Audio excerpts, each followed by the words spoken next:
Plamenjača i pepelnica nikad više neće predstavljati prijetnju vašim rajčicama, krasavcima i drugim biljkama ako primijenite ovaj jednostavan postupak. Danas ćemo zajedno pripremiti prirodni fungicid koji ne samo da je jednostavan za izradu, nego i izuzetno učinkovit. Njegova moć leži u tome što ne samo da sprječava pojavu bolesti, već pomaže biljkama koje su već zaražene da se oporave. No vrijednost ove mješavine tu ne prestaje.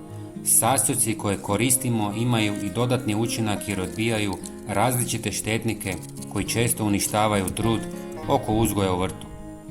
Briga o zdravlju biljaka ključna je za svaki ozbiljan prinos, jer bez snažnih i zaštićenih biljaka nema ni bogatog uroda. Gljivične bolesti poput plamenjače i pepelnice mogu nanijeti ogromne štete na rajčicama, krastavcima i mnogim drugim povrtnim kulturama.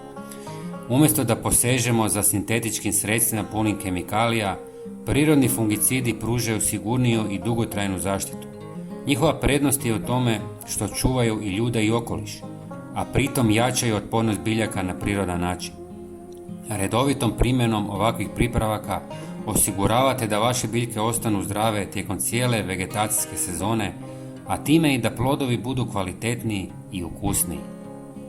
Priprema počinje tako da u 300 ml vode dodate 100 ml svježe sirutke. Sirutka je izuzetno dragocjena jer sadrži prirodne proteine, aminokiseline i enzime koji djeluju izravno na gljivice i stvaraju nepovoljno okruženje za njihov rast i razvoj. Kada se nanesu na biljku, sirutka formira tanak zaštitni sloj koji ometa širenje plamenjače te sprječava njezino daljnje napredovanje.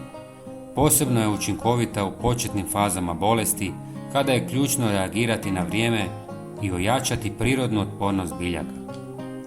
Sljedeći sastojak je jedna žlica sode bikarbone. Ovaj jednostavan prašak koji svi imamo u kuhinji djeluje kao blagi alkalizator, podiže pH vrijednost površine lista i tako stvara neprijateljsko okruženje za gljivice. Osim toga, soda razgrađuje spore koje su već prisutne, čime usporava njihovo širenje i slabi njihovu snagu. Treći sastojak koji dodajemo je pola žlice češnjaka u prahu ili svježeg, sitno nasjeckanog. Češnjak je od davnina poznat po svom ljekovitom djelovanju, a u vrtu se pokazuje kao izuzetno snažno oružje protiv gljivica. Zahvaljujući spoju alicinu koji ima snažna antibakterijska i antifungalna svojstva, češnjak značajno smanjuje aktivnost patogena i pomaže biljkama da se obrane prirodnim putem. Osim kao fungicid, češnjak je i odličan prirodni insekticid. Na kraju dodajemo jednu žlicu biljnog ulja. Njegova uloga je višestruka. Ono stvara zaštitni sloj na listovima biljke, čime dodatno sprječava širenje spora, ali i pomaže da se aktivni sastojci poput sode i češnjaka dulje zadrže na površini. Ulje također otežava disanje gljivica, zbog čega im je daljnji razvoj gotovo nemoguć, a istovremeno osigurava ravnomjernu raspodjelu otopine prilikom prskanja. Nakon što ste sve sastojke dodali, dobro promiješajte i ostavite da odstoje nekoliko sati u vodi. Potom procijedite smjesu i razrijedite s još 1 litrom vode.